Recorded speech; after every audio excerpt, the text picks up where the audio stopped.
Hello and welcome to another Budget and Leggit video. This is part 2 of the Nissan Vauxhall, and I just quickly put it on the lift because I want you to see underneath it. As you can see, there's lots and lots of problems. Look at the earth cable. Yeah. Now what we're going to do this time is we're going to look at the temperature sensor and see what's going on. Can we stop the fans kicking in? Can we get the temperature gauge working? And yeah, that's what we're going to do. But as you can see, there's lots and lots of problems with this van. Right, people, guess what? Yes, the wires are broke. Now it's going to be really difficult for me to get you in here. Can you see there? Let me just have a look. Where's my hands? There's my hands. So hopefully, I don't know if you can see, but basically I can feel it. The wires have broke. Let me just see if I can get you in there. Can you see? There we go. Look. So what I've got to try and do is, just to make it easier for myself, I've removed the intercooler pipe first, and I'm going to take off these connections here, the EGR valve, the map sensor, and try and pull the wiring loom out this way to see if I can physically see it and try something. I'm not 100% sure yet, but again, like I explained in the first video, it's basically gone into a default mode. So if the sensor fails, or if the you can even see the EGR wire broke there as well. If the sensor fails or if a wire breaks, it goes on to a default setting and it constantly keeps the fans running, which means you can drive the car, because if the fans never turned on, it means it'll overheat, and at least it'll be running cooler than it should do, but at least it means you can keep driving. It's just a fail-safe system. All the cars have it, and it's actually really good. And yeah, so we need to try and figure out some way of moving all this wiring loom. So let me do that first, and then I'll switch the camera back on. Right, I've got the plug off, and unfortunately it snapped right at the worst part it possibly can.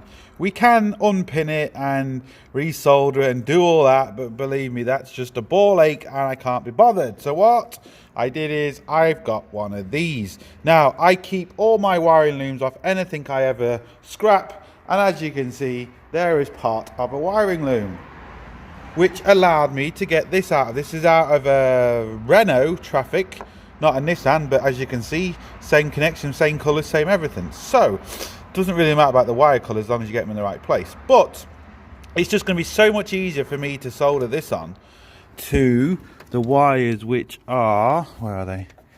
Just see them just there. Now again, on camera it looks like I've got loads of room, but I don't. So what I'm going to do just first, just to prove that there is no more issues, just because we found broken wires doesn't mean there is not another issue.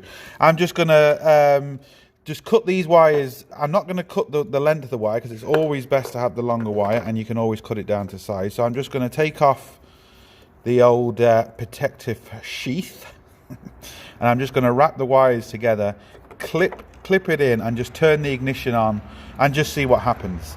Then I can worry about soldering it, doing all that, because we might have multiple problems with sensors, and we're just going to see exactly what happens. So I'm not going to be able to film that because, as you can see, there's just no room. Well, actually, look, it looks like there's loads of room, but look, you put my hand there like that, and as you can see, you can't see anything now. It's as thick as my hand. But when you do that on camera, look, it looks like there's loads of room, but there isn't.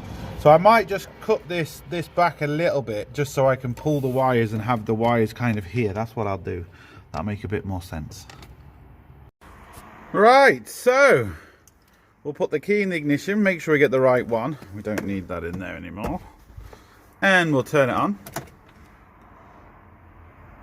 Oh, look at that already. So if I just turn this, I don't want to spoil it, because in that case, I haven't tried this yet, but hopefully the fans won't switch on. But what I did notice is the temperature sensor didn't go all the way up and then come back down. So if I do this now, there we go. Simple as that.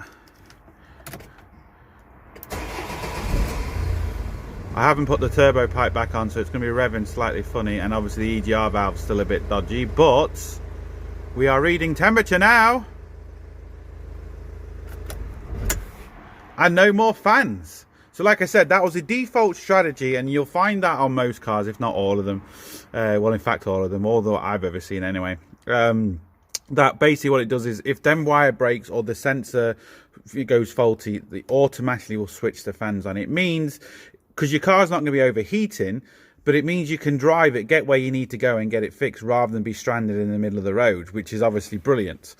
So there we go. I'm just going to let this now tick over just to make sure that definitely goes up in temperature, and then we're going to see, and then I'll solder the wires properly. Sorted.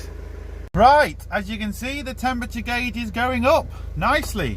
If I turn the ignition off, take it out, no more fans kicking in. And if I turn it back on, it doesn't shoot up and then go all the way back down again. It stays at whatever temperature it happens to be. Sorted. Right, I've just taken it for a drive. You can see the temperature sensor goes up.